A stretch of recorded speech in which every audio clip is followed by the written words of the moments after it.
গরমকালে দুপুরবেলা এরকম ভাত তার সঙ্গে টক ডাল, যার আমটা একটুখানি ভেঙে ভাতের সঙ্গে মেখে নিয়ে এরকম গোল গোল নরম নরম আলু ভাজা দিয়ে এক গাল ভাত খেতে যে কী ভালো লাগে সে আর বলে বোঝানোর মতন নয়। আমার সবসময়ের খুব পছন্দের একটা খাবার হচ্ছে টক ডাল।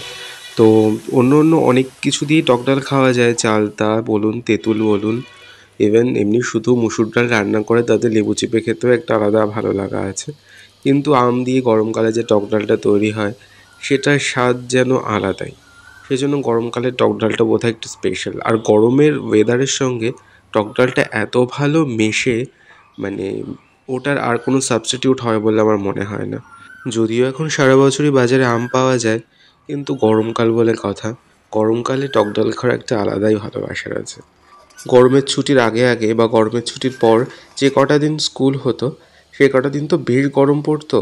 তো তখন মাকে আগে থেকে বলে রাখতাম, মাছ মাংস ডিম তরকারি যাই রান্না করো না কেন আমার জন্য একটু টক ডাল রান্না করো।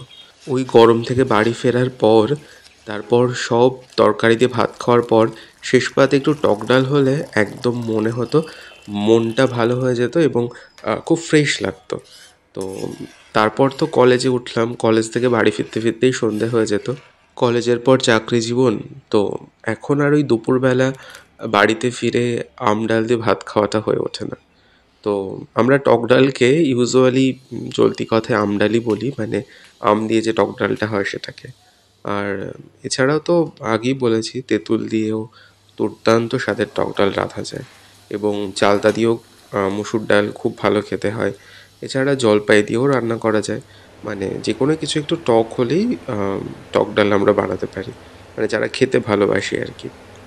আর টক ডালের মধ্যেই যে শুকনো লঙ্কা আর সরষের ফোড়ন, এটা যে কে আবিষ্কার করেছিলেন আমার জানা নেই, সত্যিই তার স্বাদ কোরকের প্রশংসা করতেই হয়।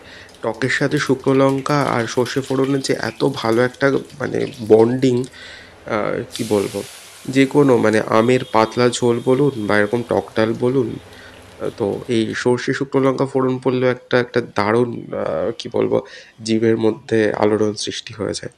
আর সেজন্যেই সাউথ ইন্ডিয়াতেও দেখেছি ওদের যে সাম্বার ওরা তৈরি করে সেটার মধ্যে ওরা এরকম শুকনো লঙ্কা আর সর্ষে ফোড়ন দেয়, এবং অবশ্য ওদের কারি পাতাও থাকে। তবে আমাদের আর টক ডালে কারি পাতা ফোড়নের কোনো দরকার পড়ে না।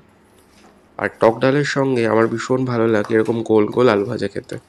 এই আলু ভাজাগুলো একটু মোটা মোটা করে কাটা হয়, আর ভাজার পর একদম বেশ একটা মাখন মাখন হয়ে থাকে ভেতরটা, এত ভালো লাগে কি বলবো। হ্যাঁ, মুচমুচে আলু ভাজাও খেতে ভালোবাসি, সেটা মুগ ডালের সঙ্গে। আমার টক ডালের সঙ্গেই গোল গোল আলু ভাজাটাই বেশি প্রিয়।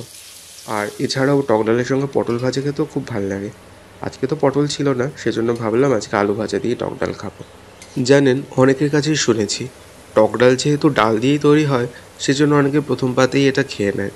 আপনারা কখন খান একটু বলবেন তো, প্রথম পাতে নাকি শেষ পাতে? আমার কিন্তু শেষ পাতে খেতে দারুণ লাগে। শেষ পাতে টক ডাল খেলে মুখটা বেশ ছেড়ে যায় আর কি, সেরকম মনে হয়। আর টক ডালের সঙ্গে কে কী খেতে পছন্দ করেন, বা আদৌ আপনারা টক ডাল খেতে পছন্দ করেন কি না, অবশ্যই জানাবেন কমেন্ট করে। আর আমার ভিডিওগুলো কেমন লাগছে সেটা জানাতে কিন্তু একদম ভুলবেন না। কিছুই না, আপনাদের ফিডব্যাক পেলে আরও হয়তো ভিডিওগুলো ভালো করে বানাতে উৎসাহ পাই।